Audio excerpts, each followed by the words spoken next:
Hello again. Welcome to another edition of Small Caps. I'm Peter Capsanis. While lithium has received much of the spotlight in recent years, little does one know that graphite is an important part of the lithium-ion battery process and the continual roadmap for the electrification of vehicles. ASX-listed Green Critical Minerals is on a mission to bridge that gap, and their managing director, Clinton Booth, joins me now. Clint, we finally got there. Welcome to the show. Great. Appreciate it, Peter. Great to be here. Look, give us a rundown, first of all, Clint, for those who may not be aware of what the mission is for GCM. Yeah, absolutely. So look, GCM's mission is simple. What we're looking to do is to unlock the value of critical minerals. Obviously, we have a particular focus on high-quality graphite, and we're looking to meet the growing demands of the advanced industries. Look, ultimately, we want to be a leading producer of innovative graphite products, take our mineral assets and really leverage them, add them to downstream technology to participate as a market leader. We want to be in a whole range of sectors, the batteries, as you mentioned, but thermal management, renewable energy, high-performance electronics. You've got a range of projects across Northern Australia, Clint. Where do they sit in terms of the exploration phase? How do they fit into the overall bigger macro picture for the company? Yep, sure. So look, you're absolutely right. We have a range of mineral assets. Our premier asset is our Macintosh graphite project. So we're very focused on the graphite. That's in the Kimberley region of Western Australia. That's really progressed well. It's moved through the critical exploration stages, and we're now really hurtling towards the development and commercialisation phase. Right now, that's in a PFS, which Wave International Engineering conducting, and we expect that to be completed in the first quarter of next year. We do have some other assets across Northern Australia, both in the Northern Territory and Queensland. They're very early stage though, so some greenfields exploration work has been performed. And most recently, we completed a maiden drilling campaign at our Boulia prospect, which is a copper gold in the Mount Isa region. We're still awaiting final assays, but we had some tremendously encouraging initial results from that campaign, which confirmed the novel geological interpretation that our geologists have come up with. It is quite a potpourri, as you say, and I guess diversity is key. And I guess one of the ways in which you might be able to unearth and tap into the diversity is via, this interesting piece of technology to this breaking news that I want to bring now. In your own words, Clint, you've acquired a fascinating and revolutionary piece of technology. What is it, and how's it going to help you, Clint? Yeah, absolutely. So look, we are very excited. So one of the things here at GCM, look, we're laser focused on making sure we deliver value to our investors. And one of the things we've been looking at and have been reviewing is our portfolio of assets and what does it need to leverage it and get maximum value from them. And that's involved us investigating numerous graphite technologies to go downstream and bolt on to our upstream mineral assets. And the real value add technology we're sort of looking at to complement Macintosh is an opportunity which will provide us the ability to achieve early revenue, the ability to scale, and also an opportunity which provides a platform for growth. But what we're looking for is something which gives us an economic moat. And the big news that we're very excited to share is after extensive investigations, what we've identified and acquired is something we believe will be absolutely disruptive technology for the graphite industry and actually probably many industries at large, and that's VHD graphite.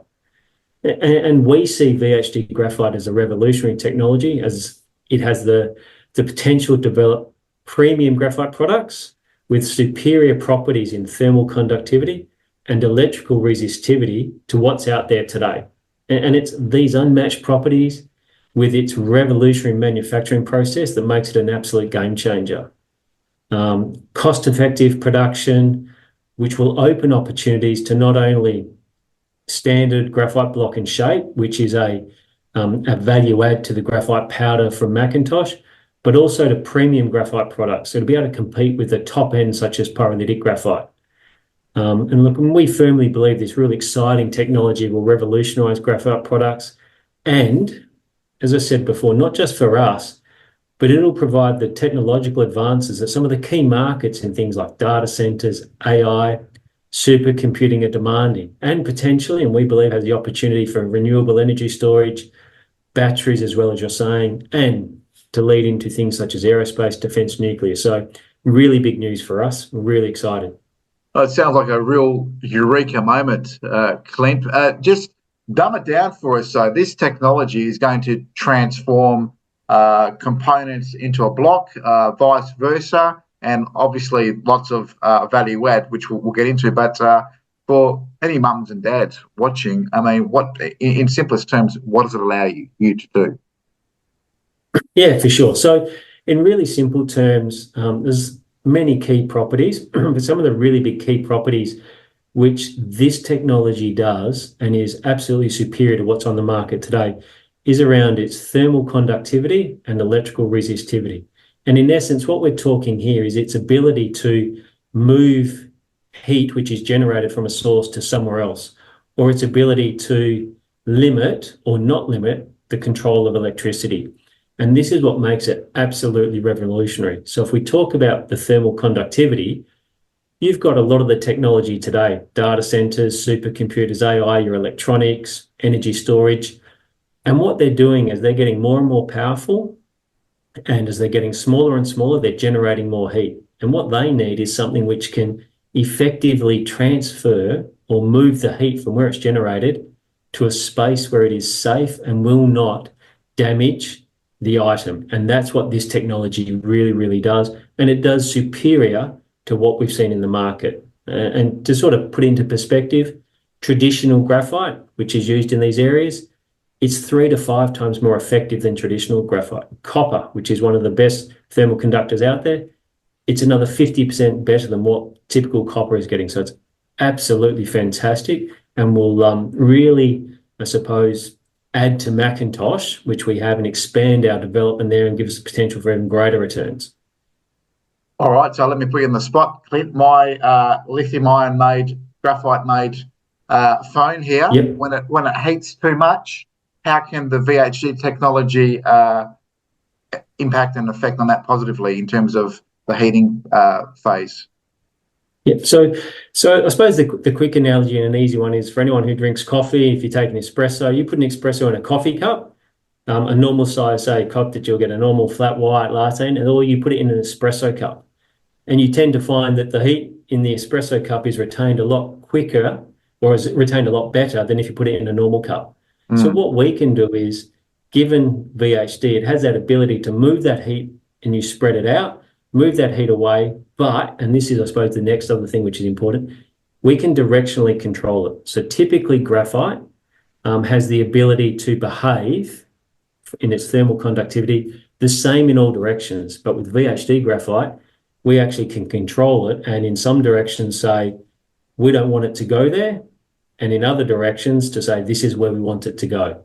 And basically it's along how the grains align, and we can get 100% alignment of the grains, get really good conductivity along the grain, but very poor relative conductivity across the grain, which gives us that directional control.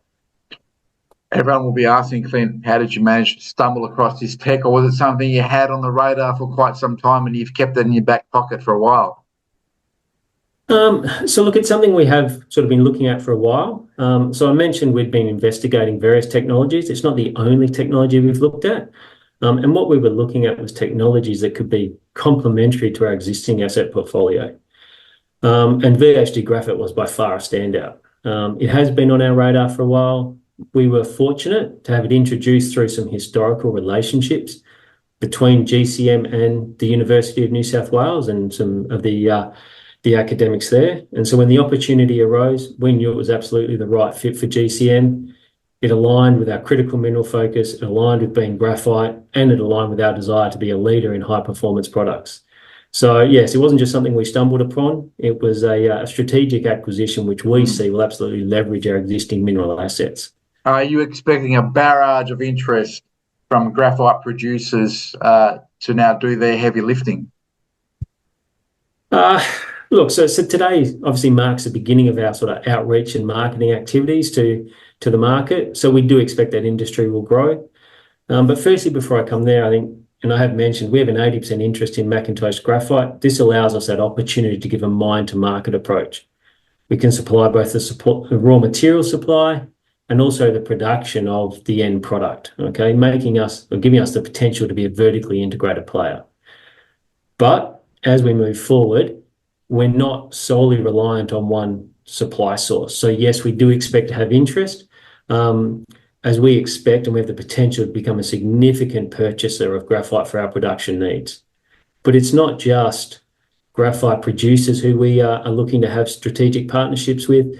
It's also with those further down the supply chain. So we want to have strong strategic relationships with players across data centers, supercomputers, the manufacturers of those products and the components to ensure we've got a really, really strong supply chain to really benefit all.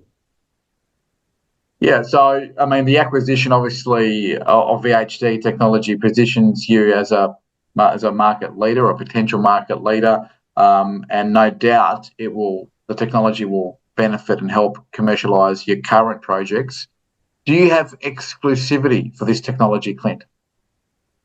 Yeah, absolutely, we do. So, look, so VHD graphite's at an advanced development stage, which is really good because it removes a lot of the development risk.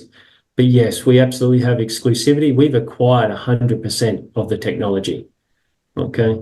So it's not just a license, it's not an earn-in, it's 100% acquisition, which allows us to commercialize both VHD graphite separately and, if required, in parallel with our Macintosh and our other projects. Mm. And it can be used across any range of exploration and mining activity, I'm assuming, and not only mining, but obviously, as you said, data centers and whatnot in terms of the thermal conductivity. So, it sounds like the space and the landscape is, limitless almost. So, look, it's really interesting. Graphite's a mineral which is used universally. And I think most people are probably unaware of how important graphite is in today's world. So people are aware you get it in pencils, you get it in EV batteries, but what people are probably less likely aware of is that it's in electronic devices, it's in vehicles for thermal management, so not even just electrical vehicles, but your normal ICE vehicles, rockets, planes, steel production, defense. Okay, it is used universally in the economy today. And what we see with VHD graphite is the ability to become a market leader in these markets. And these aren't just general markets. These are large and rapidly expanding markets. So sort of to give an example, if you take the global electronics market, that's currently around a $680 billion a year market, and it's forecast to be around $2 trillion by 2030. So that's something like a 25% year-on-year growth. It's a massive market. And what we see is the things I've mentioned before about about VHD graphite, the superior properties it has, its unique revolutionary manufacturing process, which in essence, it's faster, simpler, and requires less inputs than technology used today to produce product. And because of this, it's scalable. And it's scalable both in a product type. So there's an opportunity to develop a large number of different products from VHD graphite, but also, given its fast and simple process, it has a lot of scalability from a manufacturing perspective. So we're looking at this also being able to be manufactured globally. So it's these sort of three characteristics that we see is going to be absolutely game-changing and revolutionary and keep us as a market leader. Well, you've stolen my thunder a couple of times in terms of the usage of the word game changer. So well done, you. Scalable, game changer, Australian innovation, all a good enough reason to no doubt attract some major investment into the company, one would say, Clint. Yeah, absolutely. We really think so. It's in high growth sectors. It's a simple processing technology. It's already advanced. We've already produced blocks, blocks have already been produced that we've seen, felt, touched. So absolutely it is. And as I mentioned, we were just talking about large industries, scalable, okay, superior properties, and we can grow that to a whole raft of products. So yes, absolutely an attractive investment. We look over the next 12 months to commercialize this technology. So the next phase really for us, we'll be moving through that commercialisation phase, getting into a revenue position. And we think now, early on, is a really, really good time for investors to be looking really hard at us and making some decisions around that. You've answered my next question. Clinton Booth, MD of Green Critical Minerals. It's a fascinating story, and one I would expect will make significant inroads and waves around not only the mining and resources industry, but other industries which you've touched on as well. Congratulations on the acquisition. No doubt, very exciting, and as I said, quite a fascinating next step in terms of innovation and technology. And as I said, Australian made. So kudos to you and the company. And we certainly look forward to the next chapter and the first quarter news in terms of your other assets up in Northern Australia in the fullness of time. But in the meantime, thanks for joining us on Small Caps today. Look, appreciate it, Peter. All the best.